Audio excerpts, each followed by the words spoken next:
长月烬明已经大结局了，由于被删减了16集，结局有些匆忙。重生的谭台烬并没有和一直寻找他的黎苏苏成亲，但长月烬明的原著大结局我很喜欢，尤其是成亲的那一场，兜兜转转，人间的白子谦终于等到了新婚的平安喜乐。书中是这样写的：他们成亲那日是人间的10月，苏苏没用任何法术，悄悄认真地和绣娘学了绣盖头。来的客人很多，他从小酒肆出嫁，一路上洋溢着乡亲们热情善意的道喜声。他从喜帕的缝隙中看见那人眼中一直带着笑意，他红衣墨发，干净谦逊。他放下手，这一刻不仅是谭台烬等了许久，他也等了漫长的光阴。他们作为2个平凡的人成婚，他不再是生来骨子里带着邪恶和屠戮的魔，她也不是背负着使命的神女。来生愿你做个普通人，有喜乐，知悲苦，体验平静幸福的一生。当年她的一番话，她纵然身死道消，残魂中的执念也记了很多年。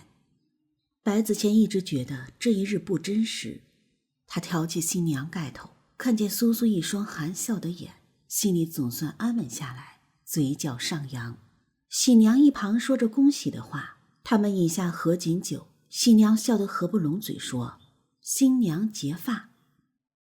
人间长乐镇的礼仪苏苏早已学过，她用银色剪刀剪下自己和谭台烬的一小缕发，用红线绑在一起，念结发为夫妻，恩爱两不疑，愿为连理枝，白首不相离。2束发被合在一起，放在红色的木盒中。白子谦看着那个盒上的木盒，他从来没有想过真的能等到这一日。喜娘退了出去，烛火跳动下，她眉眼褪去神女的冷清，多了几分人间烟火的动人。苏苏妆容烈焰，轻轻扶上她娟秀的脸。能告诉我的夫君此刻是谁吗？他道：白子谦。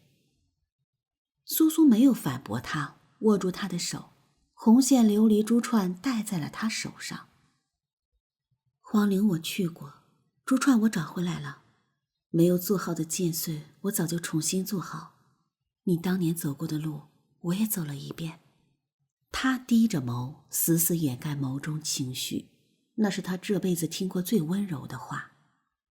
魔宫的昙花开了1年又1年，苏苏和阿密也等了1年又1年。夫君，你什么时候愿意和我回家呢？他哑声道。你什么时候知道的？知道他并没有忘记属于谭台烬的记忆。苏苏捧起他的脸，用柔软的眼神看着他的眼睛。谭台烬不是会一见钟情的人，他这个执念至死的疯子是世上最疯狂的傻瓜。谭台烬无从辩驳，喉结滚了滚。抱歉，他从没想过自己有一日能回来，他以为他成神，自己魂飞魄散，是对他最好的结局。谁知失去情丝的自己冷血无情，没有来得及放虎妖离开，饕餮什么都吞。虎妖被卷入同悲道后，懵懂吞了他当年消散在同悲道中的魂。过了1000年，他的魔魂重新凝聚，投身到了人间。他本来打算这一生在人间平凡的活着，不去寻他，不去打听他的任何消息。直到那一日，他看见阿密，再也迈不动步子。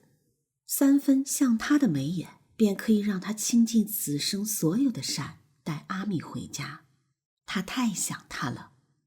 现在的一切是他从来不敢想的画面。他甚至假装着自己是白子谦，不敢戳穿此刻的美好。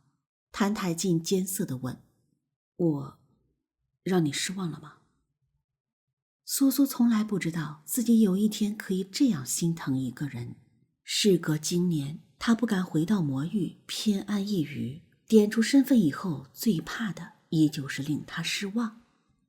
他竟一度以为他活着都会让他失望。他摇摇头，轻轻环住他，眼眶里也泛起泪水。你不知道我多感激你能重新回到我身边。谭太进，我有许多想与你坦白的事。阿蜜是你的女儿。我知道。他低声说，若是起初不懂，后来还有什么不懂的？阿蜜像他，更像他，天知道那时候他心中有多欢喜。